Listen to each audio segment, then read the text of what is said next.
আজকের ভিডিওতে আমরা দেখব এই পায়োনিয়ার 12 ইঞ্চ সাবউফার সাথে এটার বেস টেস্ট করব এবং অনেক ইম্পর্টেন্ট বিষয় জানবো। আমাদের দেশে কিছু কিছু জায়গায় পাওয়া যায় এই সাবউফারটা, অনেক ধরনের কোশ্চেন আছে এটা সম্পর্কে, যেমন এটা অরিজিনাল কিনা, ম্যাক্সিমাম কত ওয়াট আউটপুট দিতে পারে, কোন অ্যাম্পলিফায়ার দিয়ে ভালো চলবে, আর অনেক কিছু। সো এইসব বিষয় জানবো আজকে আমরা এই ভিডিওতে, বাট চলুন আগে আনবক্সিং করে নেই। প্রথমে বক্সের উপরেই দেখতে পাচ্ছেন এটার মডেল নাম্বার দেওয়া আছে TSW309D4। দেন উপরে আরো কিছু ইনফরমেশন দেওয়া আছে, যেমন 12 ইঞ্চ, তারপরে ডুয়েল ভয়েস কয়েল 4 ওহম করে আছে এবং আরো অনেক কিছু। সো চলুন আগে প্যাকেট থেকে বের করি।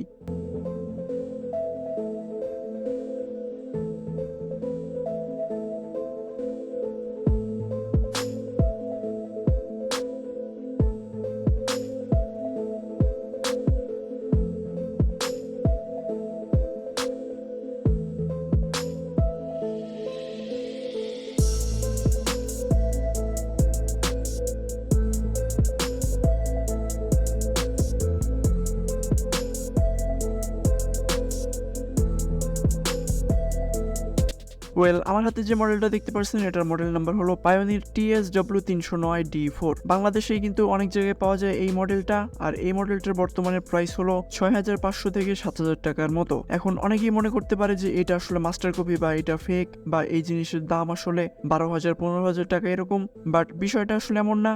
মেইন বিষয় হলো এগুলোর মডেল নিয়ে। সো আমার হাতে যে মডেলটা দেখতে পাচ্ছেন এটা হলো TSW309D4, আর এটা পায়োনিয়ার চ্যাম্পিয়ন সিরিজের কিন্তু একটু ওল্ড মডেল, আর এই কারণেই কিন্তু এটার প্রাইসটা তুলনামূলকভাবে কিছুটা কম আছে। এবং আমাদের দেশে এটার আরেকটা আপডেট ভার্সন পাওয়া যায় এবং সেটা হলো W312D4।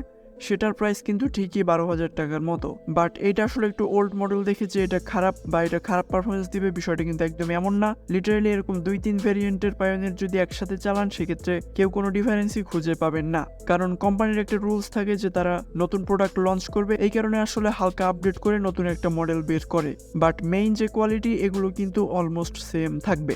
সো আমার হাতে যে মডেলটা দেখতে পাচ্ছেন এটা কিন্তু যথেষ্ট ভ্যালু ফর মানি। দেন যদি দেশের কথা বলি তাহলে আমাদের দেশে কিন্তু এই দুইটা মডেল সব থেকে বেশি পাওয়া যায়। একটা হলো 309D4 এবং আর একটা হলো 312D4। এই দুইটার বাইরে আসলে তেমন কোনো পায়োনিয়ার চ্যাম্পিয়ন সিরিজের মডেল আমাদের দেশে পাওয়া যায় না। বাট যদি ইন্ডিয়ার কথা বলি সেক্ষেত্রে কিন্তু দেখা যায় এই দুইটা মডেল খুব একটা চলে না। ইন্ডিয়াতে আবার W1212D4 এইরকম ধরনের মডেল সব থেকে বেশি পাওয়া যায়। সো এইসব বিষয় নিয়ে আসলে খুব একটা চিন্তা না করলেও চলবে। আপনি এরকম একটা কিনবেন, ভালো একটা ক্যাবিনেট তৈরি করবেন, একটা ভালো পাওয়ারফুল অ্যাম্পলিফায়ার ইউজ করবেন এবং আপনি রিল্যাক্সে ইউজ করতে পারবেন। এর বাইরে আসলে কোয়ালিটি নিয়ে কোনো ধরনের কোনো চিন্তা করতে হবে না, কারণ গাড়িতে ইউজ করার জন্য বা বাসায় ইউজ করার জন্য কিন্তু এরকম একটা 12 inch subwoofer more than enough. আসলে এত হেভি সাবউফার দরকারও হয় না। সো মেইন কথা হলো আপনার খুব ভালো কোয়ালিটির একটা ক্যাবিনেট তৈরি করতে হবে এবং একটা ভালো অ্যাম্পলিফায়ারের দরকার হবে। এবং যদি আপনার ক্যাবিনেট ভালো না হয় সেক্ষেত্রে কিন্তু এরকম ধরনের দামি সাবউফার ব্যবহার করে কোনো লাভ হবে না, তেমন হেভি কোনো বেস পাবেন না। সো যদি এই সাবউফারটার কথা বলি তাহলে এটা কিন্তু বলতে হবে একদমই সলিড বিল্ড কোয়ালিটি, ওজন অনেক বেশি। দেন এখানে যে সারাউন্ড দেখতে পাচ্ছেন এটা হলো double layer elastic former surround. So খুব সহজে যে এটা নষ্ট হয়ে যাবে এমন কিন্তু একদমই না। অন্যদিকে এখানে যে কোণ আছে এই কোণ কিন্তু আসলে চাপ দিয়ে একটুও ডাবানো যায় না। তার সাথে এখানে যে স্পাইডার ব্যবহার করা হয়েছে সেই স্পাইডারও কিন্তু আসলে অনেকটা হার্ড। সো এত টাইট একটা সাবউফারকে চালানোর জন্য কিন্তু বেশ হাই পাওয়ারের অ্যাম্পলিফায়ারই দরকার হবে। অন্যদিকে এখানে যে পেপার ব্যবহার করা হয়েছে সেটাও ডবল লেয়ার দেওয়া হয়েছে। নিচে আসলে এক ধরনের পেপার টাইপ মেটেরিয়াল আছে এবং উপরের দিকে দেখতে পাচ্ছেন পুরোটা প্লাস্টিকের। সো এক কথায় বলতে গেলে সম্পূর্ণ ওয়েদার প্রুফ একটা ডিজাইন এইটা। দেন যদি ভয়েস কয়েলের কথা বলি তাহলে এখানে ব্যবহার করা হয়েছে ডুয়েল লেয়ারের voice coil 4 ohm plus 4 ohm করে। আর যদি ভয়েস কয়েলের সাইজের কথা বলি তাহলে এটা অ্যারাউন্ড 2 ইঞ্চির মতো। কিন্তু ভয়েস কয়েল আসলে কতটা বড় এটা বিষয় না, ভয়েস কয়েলে যে কপার ব্যবহার করা হয়েছে সেটা কতটুকু এবং লেয়ার কতটা আছে এটা হলো মেইন বিষয়। সো 2 ইঞ্চি হলেও কিন্তু এটা অনেক বড় এবং অনেক হেভি পাওয়ার নিতে পারে, কারণ এটাতে ওয়াইন্ডিং বেশি আছে এবং কপারের কোয়ালিটিও অনেকটা ভালো। সো এখানে যদি টোটাল টার্মিনালের কথা বলি তাহলে এখানে দেখতে পাচ্ছেন টোটাল 4টা টার্মিনাল আছে 4 ওহম প্লাস 4 ওহম করে।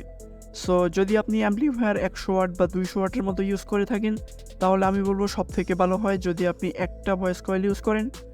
আর যদি আপনার 300 ওয়াট বা তার বেশি ওয়াটের অ্যাম্পলিফায়ার হয় সেক্ষেত্রে আপনি 2টা ভয়েস কয়েল ইউজ করতে পারেন।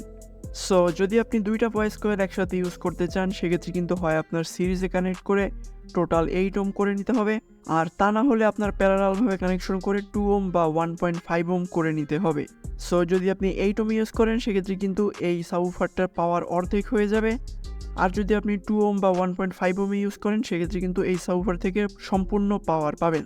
আর আপনাদের সতর্কতার জন্য বলে দিই 2 ওহম বা 1.5 ওহম লোড কিন্তু যে কোনো অ্যাম্পলিফায়ারের জন্য খুবই বিপজ্জনক। সো আপনার অ্যাম্পলিফায়ার 2 ওহম বা 1.5 ওহম স্টেবল ভাবে সাপোর্ট করে কিনা এটা আপনার চেক করে নিতে হবে, বা 2 ওহম লোড নেওয়ার মতো ক্যাপাবিলিটি আপনার অ্যাম্পলিফায়ার আছে কিনা এটাও আপনার শিওর হতে হবে।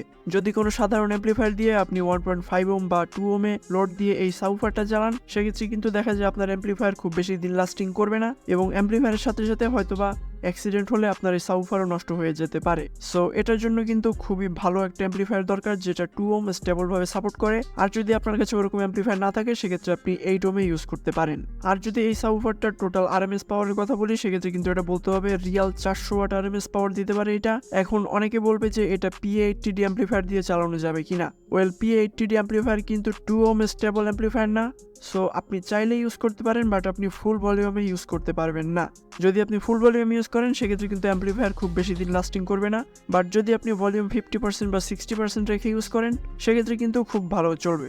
আর যদি এই PA80D অ্যাম্পলিফায়ার দিয়ে আপনি সাবউফারটা ফুল ভলিউমে চালাতে চান সেক্ষেত্রে কিন্তু আপনার 8 ওহম করে নিতে হবে এই সাবউফারটা। সো আশা করি আপনারা বুঝতে পারছেন যে এই একটা মাত্র সাবউফার আসলে কি পরিমাণে পাওয়ার আউটপুট দিতে পারে। সো চলুন আগে ওয়ারিং কমপ্লিট করি এবং একটু সাউন্ড টেস্ট করি।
সো ক্লাস ডি অ্যাম্পলিফায়ার দিয়ে কিন্তু মোটামুটি বেশ ভালোই বেস পাওয়া যাচ্ছে। আর এই সাবউফারের যে বেস এটা কিন্তু আপনারা আসলে তেমন একটা শুনতে পারবেন না, কিন্তু আপনার বডি দিয়ে আসলে এটা ফিল করতে পারবেন। সো এটার বেস আসলে অনেকটা লো ফ্রিকোয়েন্সির। ওয়েল, আপনারা যদি এই সাবউফার কিনতে চান সেক্ষেত্রে আপনারা ভলটেক পেজে যোগাযোগ করতে পারেন। সো আজকে ভিডিওটি এ পর্যন্তই, দেখাবেন নেক্সট ভিডিওতে। Till then take care.